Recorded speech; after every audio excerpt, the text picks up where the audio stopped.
నమస్తే, welcome to TV. టాలీవుడ్లో నందమూరి బాలకృష్ణ, బోయపాటి శ్రీను కలయికను క్రేజీ కాంబో అంటుంటారు. ఇప్పటి వరకు వీరిద్దరూ కలిసి చేసిన సినిమాలు సింహ, లెజెండ్, అఖండ సినిమాలు బ్లాక్ బస్టర్ గా నిలిచాయి. ఈ ఏడాది అఖండ 2తో ఈ కాంబో మరోసారి మన ముందుకు వచ్చింది. 2022లో వచ్చిన అఖండ సినిమాకు ఇది సీక్వెల్. ప్రకృతిని నాశనం చేసే ప్రతి నాయకులకు అఖండ ఎలా బుద్ధి చెప్పాడనేది చూసాం.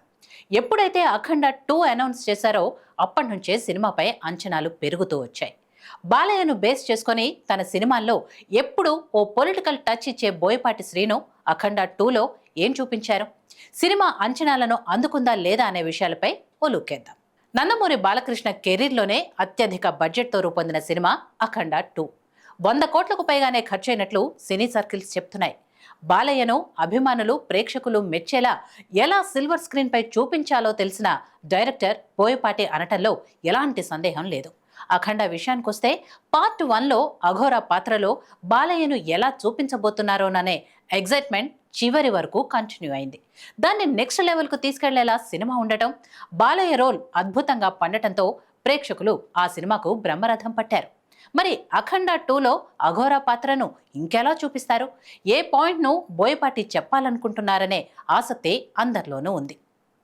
అఖండ 2పై ఉన్న అంచనాలకు తగ్గట్టే థియేట్రికల్ బిజినెస్ కానీ, నాన్ థియేట్రికల్ బిజినెస్ కానీ అద్భుతంగా అయింది. ఎక్స్పెక్టేషన్స్తో బిజినెస్ కావటం కొత్తవి కాకపోయినా దాన్ని బ్రేక్ ఈవెన్ చేయాలంటే ఛాలెంజింగ్ జాబ్ అనే చెప్పాలి. అసలు అఖండ 2 కథ అంటేనే దాన్ని గమనిస్తే మనకు ట్రైలర్లో బోయపాటి ఓ హింట్ ఇచ్చారు. అఖండ తరహాలోనే ఈ సీక్వెల్లోనూ Balakrishna dual role. Hindupur MLA Muralikrishna పాత్ర ఒకటి. ఇది ప్రజా సమస్యలపై పోరాటం చేసే పాత్ర. అతని అన్నయ్య అఘోరా హిమాలయాలకు వెళ్ళిపోతాడు. తల్లి తాను చనిపోయిన తర్వాత అఘోరానే తలకొరివి పెట్టాలని కోరుతుంది. అతన్ని తీసుకురావటానికి మురళీకృష్ణ కుమార్తె హిమాలయాలకు వెళ్తుంది.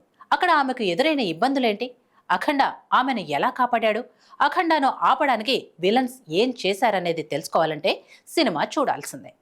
ఇక బోయపాటి సినిమాలంటే భారీ యాక్షన్ సీక్వెన్స్తో పాటు కమర్షియల్ ఎలిమెంట్స్, మంచి ఎమోషన్స్ బేస్డ్గా మిక్స్ అయి ఉంటాయి.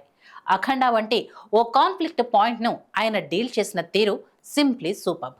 ఇప్పుడు అదే స్టైల్లో అఖండ 2ను తెరకెక్కించాడు. మాస్ ఆడియన్స్ మెచ్చేలా బాలయ్యను ఎలా స్క్రీన్పై చూపించాలో ఈ డైరెక్టర్కు బాగా తెలుసు.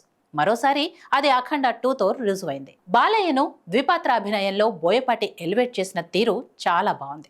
హిమాలయాల్లో వచ్చే ఫైట్స్, బాలయ్య ఉగ్ర రూపంలో చెప్పే డైలాగ్, ఇలా ప్రతిదీ ఆడియన్స్కు చాలా బాగా కనెక్ట్ అయ్యాయి. భారతదేశంలో దేవుణ్ణి ప్రజలు ఎక్కువగా నమ్ముతారు. ఆ దేవుడిపై నమ్మకాన్ని పోగొడితే దేశం ముక్కలవుతుందని విలన్స్ భావిస్తారు. దానికి శత్రు దేశాలతో చేతులు కలుపుతారు. వారి ఆటలను అఖండ ఎలా అడ్డుకున్నాడనే దాన్ని బోయపాటి ఎగ్జైటింగ్గా చూపించారు. సనాతన హైందవ ధర్మం గొప్పదనం గురించి బాలయ్య నోట పలికించిన పవర్ఫుల్ డైలాగ్స్ హాంటింగ్గా ఉన్నాయి. బాలకృష్ణ తన పాత్రలోని 2 వేరియేషన్స్ను గొప్పగా చూపించారు. ఓవైపు ఎమ్మెల్యేగా, మరోవైపు అఘోరా పాత్రలో ఆయన జీవించారు. పార్ట్ 1 లాగానే అఘోరా డామినేషన్ స్పష్టంగా మనకు కనిపిస్తుంది.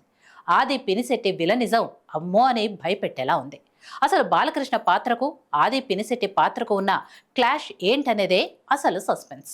సిల్వర్ స్క్రీన్ పై చూస్తే ఆ కిక్కే వేరు. తమన్ తనదైన స్టైల్లో మంచి బాణీలు అందించారు.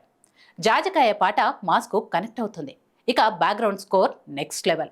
పూనకాలు వచ్చేసేలా మరోసారి తన పవర్ చూపించాడు తమన్. అఖండలో ప్రజ్ఞా జైస్వాల్ హీరోయిన్గా కనిపించింది. కానీ అఖండ 2లో సంయుక్త మీనన్ పాత్ర కనిపిస్తుంది. ఆమె పాటల్లో గ్లామర్ డోస్ పెంచింది.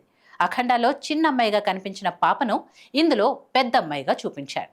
ఈసారి కూడా స్టోరీ మలుపు తిరగటానికి ఆ పాత్రే కీలకంగా ఉంది.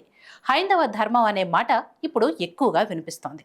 దాన్ని బోయపాటి తనదైన మాస్ టేకింగ్తో బాలయ్య వంటి పవర్ఫుల్ హీరోతో అద్భుతంగా ఆవిష్కరించాడు. మొత్తంగా చూస్తే అఖండ 2 ఫ్యాన్స్, ప్రేక్షకులకు ఫుల్ మీల్స్ ఫీస్ట్ లాంటి మూవీ. జై బాలయ్య వంటి నినాదాలతో థియేటర్ మారుమోగిపోవటం మాత్రం ఖాయం.